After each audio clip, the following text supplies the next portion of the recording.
এটা ফর্মুলা করতে গিয়ে আমরা যদি ওয়েট রিডাকশন করতে যাই, আমাদেরকে কি করতে হবে, টোটাল 6টা যে স্টেপ আছে সেই স্টেপ গুলো আমাদেরকে জানতে হবে। যে স্টেপ গুলো টোটাল ট্রান্সফরমেশন, একটা জায়গা থেকে আরেকটা জায়গায় চেঞ্জ হতে গেলে যে 6টা স্টেপ নিতে হবে, সেই 6টা স্টেপ আমাদেরকে জানতে হবে। প্রথমে ওয়েট লসের ফান্ডা যে থিওরি সেটা জানতে হবে, ওয়েট লস আমরা কেন করব সেটা জানতে হবে।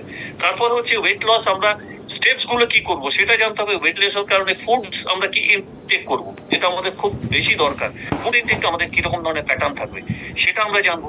আমরা এক্সারসাইজ কিভাবে করব, কোন সোসাইটির সাথে সেটা যেমন জানবো। তেমনি লাস্টে আমাদেরকে যেটা দরকার হবে প্রোগ্রেস। মানে আমি সারা বছর ধরে তো পড়লাম, পড়াশোনা করলাম, পরীক্ষা যদি না হয়, প্রোগ্রেস রিপোর্ট যদি না বেরোয়, তাহলে তো পরের ক্লাসে আমি যাবো না, যেতে পারবো না। ঠিক তেমনি এখানেও প্রোগ্রেস রিপোর্টটা খুব জরুরি। চলুন আমরা এই 6 স্টেপ যেগুলো সেগুলো স্টেপ বাই স্টেপ আমরা দেখে নেবো। ফার্স্ট সেটা হচ্ছে বিগিনিং। প্রথমে তো আমি ঠিক করে নিলাম, আমি একদম মানে ডিসিশন নিয়ে নিলাম আমি ওয়েট কমাবো। তারপরে যেটা করতে হয় সেটা হচ্ছে আমাদের নিজেদের পজিশনটাকে জানা, বডির পজিশন জানা। সেই বডির পজিশন জানতে গেলে আমাদের কাছে একটা দুর্দান্ত টুলস আছে, যেটা আমাদের কাছে অনেকের কাছে অলরেডি আছে, সেটা হচ্ছে কারাডা স্ক্যান মেশিন। এই কারাডা স্ক্যান মেশিন, দেখুন ওয়েট আমরা সবসময় জানি, আমরা বলি আমি তো ওজন করতে থাকি, কিন্তু ওজন করতে থাকা কিন্তু ওয়েট ম্যানেজমেন্ট নয়। একটা মেশিন শুধু ওজন দেয়, আরেকটা মেশিন দেয় বডি মাস ইন্ডেক্স, বিএমআর দিচ্ছে, বডি কম্পোজিশন অ্যানালিসিস দিচ্ছে, আইডিয়াল বডি ওয়েট কতটা হওয়া উচিত দিচ্ছে, টার্গেট বডি ওয়েট কতটা, টার্গেট রিডাকশন কতটা হওয়া উচিত সেটা দিচ্ছে। আমরা কি দেখবো, আমরা দেখবো বিএমআই। একটা মানুষের শরীরের মাস এবং হাইটের উপর বেস করে বিএমআই রেটে আমরা ওটা একটা ক্লাসিফিকেশন করে নিতে পারবো, under weight, normal weight, over weight, obese or extra obese. BMI আমাদেরকে এই জিনিসটা দিচ্ছে, এই মেশিন তাই দেয়। বিএমআর বেসাল মেটাবলিক রেট, এটাও আমাদের এই মেশিন থেকে জানতে পারি। এর মধ্যে বডি ফ্যাট পার্সেন্টেজ, শরীরের মধ্যে ফ্যাট পার্সেন্টেজ কত আছে, আমরা মোটা আছি জানি, কিন্তু ফ্যাট পার্সেন্টেজ কতটা আছে জানি না, ভিজারাল ফ্যাট কত আছে জানি না। এই ভিজারাল ফ্যাট সম্বন্ধে আমি জাস্ট একটু একটা ডিটেল করবো, একটুখানি 1 মিনিটের একটা ডিটেল করবো, তখনই আমরা জানতে পারবো মাসেল কত আছে। আর ভেরি ইম্পর্টেন্ট পার্ট যেটা হচ্ছে বডি এজ। এই বডি এজটা কিন্তু আমি যেটা বললাম না, সেফ শিফটের সায়েন্স, এই সেফ শিফটের সায়েন্সের সঙ্গে সঙ্গে সেফ শিফটের কলা যেটা আছে, যেটা আর্টস যেটা আছে, সেই আর্টস এই বডি এজটা বিরাট কাজে লাগে। আমি শেয়ার করবো সেটা। আইডিয়াল বডি ওয়েট কত হওয়া উচিত। দেখুন ফ্যাট পার্সেন্টেজ যখনই আমরা আসছি, তখন এই ছবিটা আমাদের কাছে খুব ক্লিয়ার কাট পিকচার দেয়। আপনারা দেখুন স্কিনের তলায় একটা ইয়েলোইশ লেয়ার রয়েছে ফ্যাটের, এটা কিন্তু সাবকিউটেনিয়াস ফ্যাট। এর থেকে কি হয়, এর থেকে আমাদের খারাপ লাগবে, একটু টামি বেরিয়ে আসবে, ভুঁড়ি বেরিয়ে আসবে, কিন্তু স্কিনের ভেতরে প্রতিটা অর্গান, প্রতিটা যে যন্ত্রপাতি আছে আমাদের শরীরের মধ্যে, তার সেই যন্ত্রপাতি চারদিকে যে ফ্যাটটা জমা হয় সেটা হচ্ছে ভিসারাল ফ্যাট। একদম প্রত্যেকটা organ, heart, lungs, kidney, pancreas, সব কোটার চারপাশে নর্মালি একটা ফ্যাটের লেয়ার থাকে প্রোটেক্ট করার জন্য সেই অর্গানটাকে, কিন্তু সেই নর্মাল লেয়ারটা যখন অ্যাবনর্মালে পৌঁছে যায় তখন সেটা কিন্তু ভিসারাল ফ্যাট বলে। দেখুন ছবিতে খুব ক্লিয়ার, সাবকিউটেনিয়াস ফ্যাটটা সেটা দেখুন ইয়েলোইশ কালার, এন্ড যেটা ভিসারাল ফ্যাট সেটা কিন্তু হোয়াইটিশ ইয়েলো, মানে ওই গাওয়া ঘি এবং ডালডা ঘি আর কি। ওই যখনই চারদিকে জমে যায় না, তখন ওটা ডালডা ঘি বেশ শক্তপোক্ত হয়ে যায়। ওটাকে কিন্তু ওই আমি যদি বলি আমি এক্সারসাইজ করব, জিম করব, এগুলোকে কাটানো যায় না। এগুলোর জন্য লাগবে কিন্তু বডি কেয়ারের সেফ শিফটের প্রোডাক্ট, সেটা আমরা আগামী সময় দেখতে পাবো। সুতরাং এটা কিন্তু একটা দুর্দান্ত জিনিস, এটা আমাদের ক্লিয়ার কাট আইডিয়া দিয়ে দেয়। কারাডা স্ক্যান মেশিন থেকে আমরা ক্লিয়ার কাট আইডিয়াটা কিন্তু পাই। তো ফ্রেন্ডস, নেক্সট হচ্ছে বেসাল মেটাবলিক রেট। আমাদের বডি মেটাবলিজম যেরকম হবে তার উপর ডিপেন্ড করে অ্যাকচুয়ালি আমাদের ফ্যাট কতটা ডিপোজিশন হবে, ফ্যাট কতটা কম হবে। যাদের বিএমআর রেট বেশি তাদের ফ্যাট ডিপোজিশন কম হয়, যাদের বিএমআর রেট কম তাদের ফ্যাট ডিপোজিশন বেশি হয়। যদি বিএমআর বা আরএমআর যেটাকে বলি, রেস্টিং মেটাবলিক রেট, এটা যদি ছোট্ট করে একটা উদাহরণ দিয়ে বোঝানোর চেষ্টা করি, শীতকাল, আমরা রাত্রেবেলায় ঘুমাচ্ছি, রাত্রেবেলায় কোনো লাইট জ্বলে না, কিন্তু দেখবেন বাড়ির মিটারটা কিন্তু কন্টিনিউয়াস চলতে থাকে। কারণটা কি, কিছু জিনিস আছে যেমন ফ্রিজ চলে, অল আউট বা গুড নাইট সেটা চলে, তার মানে মিটার একটা কিন্তু উঠতে থাকে। আমরা এখানে যারা মিটিং শুনছি বা যখন ঘুমাচ্ছি, তখন কিন্তু হার্ট তার ওই লাভডাপ করতে থাকছে, লাংস কিন্তু নিঃশ্বাস প্রশ্বাস নিতেই থাকছে। কি ফ্রেন্ডস, বন্ধ হয়ে যায় কি? বন্ধ হয় না কিন্তু, কিডনি ফিল্টার করতেই থাকছে। তো এই অর্গানগুলো যে নিজে নিজে চলতে থাকে, তার জন্য কিন্তু একটা ক্যালোরি দরকার লাগে। সেই ক্যালোরিটাকে যে যাদের ক্ষেত্রে সেই ক্যালোরি যতটা বার্ন হয় রেস্টিং কন্ডিশনে থেকেও, সেটা হচ্ছে সবচেয়ে ভালো। তার মানে ওই থেকেই বুঝতে পারছি আমরা RMR বা BMR যার যত বেশি থাকবে সে তার চেয়ে ততটা বড়। কেউ কেউ বলে না জল খেলেই মোটা হয়ে যায়, আবার কেউ বলছে যাই খাচ্ছি তবু আমার লাগছে না, শরীরে লাগছে না। তো জল খেলে মোটা হয়ে যায় মানে BMR কিন্তু তাদের কম আছে, আর যাদের এত কিছু খেয়েও লাগছে না তাদের BMR রেট কিন্তু দেখবেন ভালো আছে। সো BMR RMR একটা আমাদের এটা মেশিন থেকে কিন্তু আমরা জানতে পারি। নেক্সট হচ্ছে বডি মাস ইন্ডেক্স, এখানে একটা ক্যালকুলেশন আছে। বডি মাস ইন্ডেক্স যদি কার্ডিওস্কান মেশিন নাও থাকে তবুও আমরা কিন্তু বার করে নিতে পারি। যেমন একটা যে কোনো ওয়েইং মেশিনে আমরা কিন্তু ওজন করতে পারি, এবং যে কোনো একটা মেজারিং টেপ দিয়ে আমরা আমাদের হাইটটা করে নিতেই পারি। হাইট যখন করবো আমরা নর্মালি কি করি 5 ফুট 3 ইঞ্চি, 5 ফুট 2 ইঞ্চি, 5 ফুট 4 ইঞ্চি, 5 ফুট 6 ইঞ্চি এরকম বলি। ওটাকে আমরা জাস্ট এখন তো গুগল অ্যাভেলেবল আছে, গুগলে অ্যাভেলেবিলিটি নিয়ে আমরা ওটা মিটারে কনভার্ট করে নেবো। তো বডির ওজন যা আছে, ওজনকে যদি মিটার ইনটু মিটার মানে মিটার স্কোয়ার এটা দিয়ে যদি মাল্টিপ্লাই করা হয়, গুণ করা হয়, তাহলে কিন্তু BMI আমাদের বেরিয়ে আসে। তো যদি কোনো কারণে কারো কাছে কার্ডিওস্কান মেশিন না থাকে তাহলে আমরা কিন্তু এটা ক্যালকুলেট করে বার করে নিতে পারবো যে তার BMI কত, যার উপর বেস করে আমরা তাকে বলে দিতে পারবো আপনি আন্ডারওয়েট না নর্মাল ওয়েট, নাকি ওভারওয়েট, না ওবেস, নাকি এক্সট্রা ওবেস। কারণ আমাদের কাছে এই চারটা আছে। আমরা 23 একটা মাথায় রাখবো, 23 ফিগারটাকে। ইন্ডিয়ান কন্ডিশনে 23 ফিগারটা হচ্ছে নর্মাল অপটিমাম।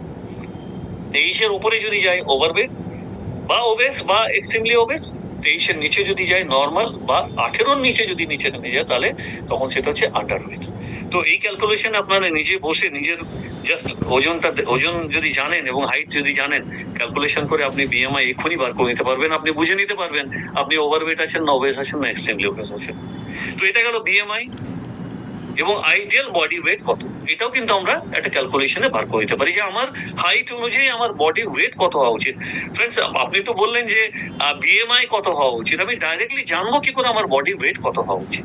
ঠিক একইভাবে আমরা তো হাইটটা জানি, হাইট যেটা আমাদের কাছে আছে মিটার, হাইট ইন মিটার, মানে আবার হাইট ইন মিটার আর হাইট ইন মিটার ইন্টু 23। এখানে 23 কেন? ইন্ডিয়ান অপটিমাম কন্ডিশনে যেহেতু 23টা BMI এর একটা ইন্ডেক্স, সেজন্যই হাইট মিটারে ইন্টু হাইট মিটারে ইন্টু 23 এটা হচ্ছে আমাদের আইডিয়াল বডি ওয়েট। এর থেকে আমরা বুঝে যাবো যে আইডিয়াল বডি ওয়েট কতটা হচ্ছে। সিম্পল ক্যালকুলেশন, কিন্তু বিশাল কিছু ঝামেলার কিছু নেই, মাথায় বিরাট কিছু রাখারও দরকার নেই, একদম সিম্পল ক্যালকুলেশন। আর শুধু সেটা না, এই ক্যালকুলেশন আমি বলবো যাদের কাছে কার্ডিওস্কান মেশিন আছে তাদের BMI ক্যালকুলেট হয়ে যায়। আইডিয়াল বডি ওয়েট আমরা এরকম ভাবে বার করে নিতে পারি। কেন বার করবো এটা? কারণ হচ্ছে আমার ওজনটা তো জানলাম, ওজন থেকে আমার কতটা হওয়া উচিত সেটা যদি মাইনাস করি তবেই না আমি জানতে পারবো আমাকে কতটা কমাতে হবে, তবেই না আমি জানতে পারবো আমি কতটা কমানোর জন্য আমার কি কি করতে হবে, তখনই না আমরা সেই স্টেপস গুলো নিতে পারবো।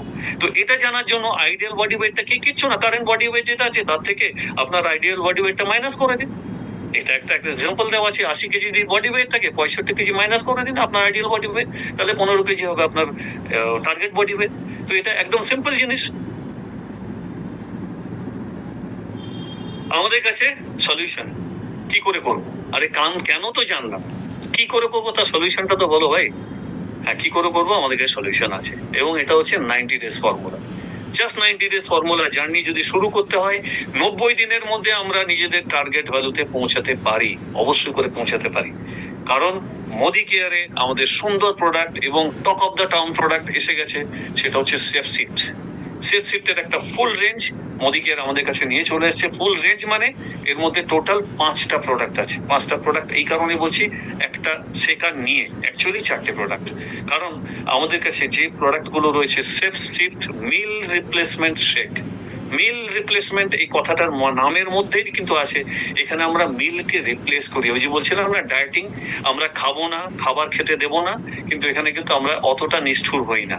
আমরা খাবার খেতে দেবো বলি না, আমরা খাবার খেতে দেবো না, তেমনি আমরা এমন কিছু খাবার খেতে দেবো যা আপনার একদম সম্পূর্ণভাবে কাজে লাগবে। ইভেন আপনি যা খাবার খেতেন তাতেও এত জিনিস পাবেন না, মানে ভরপুর একদম। তো সুতরাং এইভাবে আমরা মিলটাকে রিপ্লেস করছি, রিয়েল রিপ্লেসমেন্ট বলতে পারি আমরা। সেকেন্ড প্রোডাক্ট যেটা আছে plant based protein powder, protein enriched with totally protein আর ফ্যাট বার্নার ক্যাপসুল এবং fat burner premix, safe shift fat burner premix. এর সাথে এটাকে সাপোর্ট দেওয়ার জন্য আছে একটা শেকার, যে শেকারের মধ্যে যদি বাড়িতে শেকার না থাকে তাহলে এরকম শেকার দিয়ে আমরা কিন্তু সুন্দর একটা শেকার আছে সেটা দিয়ে আমরা শেক করে খেতে পারি। তো ফ্রেন্ডস, এটাই হচ্ছে আমাদের টোটাল ফুল প্রোডাক্ট রেঞ্জ। এই প্রোডাক্ট রেঞ্জের প্রথম প্রোডাক্ট যদি বলি আমরা, সেটা হচ্ছে মিল রিপ্লেসমেন্ট শেক, মিল রিপ্লেসমেন্ট নিউট্রিশনাল শেক। আমাদের যে নিউট্রিশনটা, আমরা যদি ধরুন আমরা একটা টোটাল ডে খাবারটাকে 3টে ভাগে ভাগ করি, প্রিন্সিপাল মিল বলতে আমাদের কাছে 3টে থাকে, ব্রেকফাস্ট, লাঞ্চ এন্ড ডিনার। তো আমরা ব্রেকফাস্ট এবং ডিনারকে যদি অফ করতে চাই তাহলে আমার কি করতে হবে? অফ করা মানেই তো আমরা তাহলে উইক হয়ে পড়বো, নিউট্রিশনাল ডেফিসিয়েন্সি তৈরি হবে, ফ্যাটিক হবো। কিন্তু এখানে আমরা কিন্তু সেই ফর্মতে যাই না, আমরা করি অফ করছি, তার সঙ্গে আমরা তাকে একদম ভরপুর with soya protein, whey protein, fibres, vitamins, prebiotic, probiotic, enzymes, এগুলো ভরপুর আমরা দিয়ে দিচ্ছি এই মিল রিপ্লেসমেন্ট শেকের মধ্যে দিয়ে। কাজগুলো কি করছে? সোয়া প্রোটিন আমরা জানি খুব ভালো করে রিপেয়ার করে, ওয়েট ম্যানেজমেন্ট করে। ভিটামিন এন্ড মিনারেলস এটা অবশ্যই করে আমাদের এনার্জিকে এনহ্যান্স করে, ইমিউনিটি পাওয়ার বাড়ায়, মেটাবলিজমে হেল্প করে। ফাইবার্স যেগুলো থাকে, ফাইবার্স আমাদের কাছে মানে ওয়েট ম্যানেজমেন্টের একটা দারুণ ফান্ডা হচ্ছে ফাইবার্স, কারণ ফাইবার্স কিন্তু ফ্যাটকে ক্যারি করে নিয়ে আসতে সাহায্য করে। প্রিবায়োটিক্স যেগুলো থাকে সেগুলো আমাদের ডাইজেশনে হেল্প করে। জিঞ্জার এক্সট্রাক্ট থাকে এর মধ্যে, জিঞ্জার এক্সট্রাক্ট। গোখরু যেটা থাকে, গোখরু তো আমাদের জানি আমরা খুব ভালো মতো করে, আমাদের কিছু প্রোডাক্ট আছে শিলাজিৎ, সেরকম ধরনের প্রোডাক্ট আছে যেখানে গোখরু দেওয়া আছে ফিজিক্যাল এন্ডুরেন্স বা এনার্জি লেভেল বাড়ানোর জন্য। তাহলে কি, যখনই আমাদের বলছে ফ্রেন্ডস যে আপনি তো বলছিলেন এক্ষুনি খাবার তুলে নিলে আমরা উইক হয়ে পড়বো, তো আপনাদের এই জিনিসটা খেলে আমরা উইক হয়ে পড়বো না তো? না ফ্রেন্ডস, এখানে আমাদের কিন্তু ভরপুর এমন কিছু জিনিস দেওয়া আছে যাতে আপনাদের উইকনেস কোনো মতেই আসতে দেবে না, বরঞ্চ আগের চেয়ে আপনি যেমন ছিলেন তার চেয়ে এক্সট্রা এনার্জেটিক হয়ে পড়বেন। তো এরকম ধরনের এটাই হচ্ছে আমাদের মিল রিপ্লেসমেন্ট শেক। মিল রিপ্লেসমেন্ট শেক আমরা নেবো কিভাবে? দুটো পদ্ধতি আছে, আমি কি চাইছি তার উপর বেস করে। একটা হচ্ছে ওয়েট রিডিউস করতে চাইছি, ওয়েটকে কন্ট্রোল করতে চাইছি। যদি আমি ওয়েট কন্ট্রোল করতে চাই তাহলে কিন্তু meal replacement shake 300 ml skimmed milk বা ওয়াটার, এর মধ্যে ওয়াটার ঠান্ডা হতে পারে, গরম হতে পারে, একটা লিকুইড ওয়াটার হতে পারে, বা চিল্ড ওয়াটারও হতে পারে, কারণ চিল্ড ওয়াটার সাথে মিশিয়ে খেলেও আমাদের ভালো লাগে জিনিসটাকে। 300 ml স্কিম মিল্ক বা ওয়াটারের মধ্যে 1 স্কুপ, যে স্কুপটা কন্টেনারের মধ্যে দেওয়া থাকে, 1 স্কুপ মানে 25 গ্রাম মিশিয়ে আমরা গুলে খেয়ে নেবো। খুব সোজা ফ্রেন্ডস, কারণ এখানে গুলতে বেশিক্ষণ সময় লাগে না, গুলতেও বেশিক্ষণ সময় লাগে না, গিলতেও বেশিক্ষণ সময় লাগে না। তো একদম ইজি প্রসেস। আর যদি আমরা ওয়েট ম্যানেজমেন্ট করতে চাই তাহলে কি হবে? আমরা এই শেকটাই আমরা দুটো মিলকে অফ না করে একটা মিলকে অফ, এবং একটা মিলকে যখনই অফ করব তখনই সেটা হয়ে যাবে আমাদের ওয়েট ম্যানেজমেন্ট। তো ওয়েট ম্যানেজমেন্ট আমাদের প্লান্ট বেসড প্রোটিন তার সঙ্গে অ্যাডিশনাল আমরা দিতে পারি। সেই প্লান্ট বেসড প্রোটিনের অ্যাডিশনাল ব্যাপারটাতে আমরা তো আসবো, সেটা হচ্ছে এটা সেকেন্ড প্রোডাক্ট হচ্ছে plant based protein. Plant based protein actually আমাদেরকে জানি আমরা, প্রোটিন আমাদের এনার্জি বাড়ায়, এন্ডুরেন্স বাড়ায় এবং ইমিউনিটি পাওয়ার বাড়ায়। তো যখনই আমরা যদি বলে একটার সঙ্গে আরেকটা যদি জমজ বলা হয় না, জগাই মাথায়, তো জগাই মাথায় সেফ শিফটের সঙ্গে যখনই আমরা প্লান্ট বেসড প্রোটিনটা দিচ্ছি তখনই কিন্তু একটা দুর্দান্ত কম্বিনেশন হচ্ছে, একটু ঠিক হচ্ছে, একটু পুরো হয়ে যায়, জিনিসটা টেস্টিও হয় এবং আমাদের আরেকটু লেভেলটাকে মানে খালি পেটটাকে ভর্তি করতে আরো বেশি সাহায্য করে। তো যাদের ক্ষেত্রে এরকম ধরনের আছে তো প্লান্ট বেসড প্রোটিনটা আমরা মিক্স করে নিতে পারি, একসঙ্গে মিশিয়ে নিতে পারি।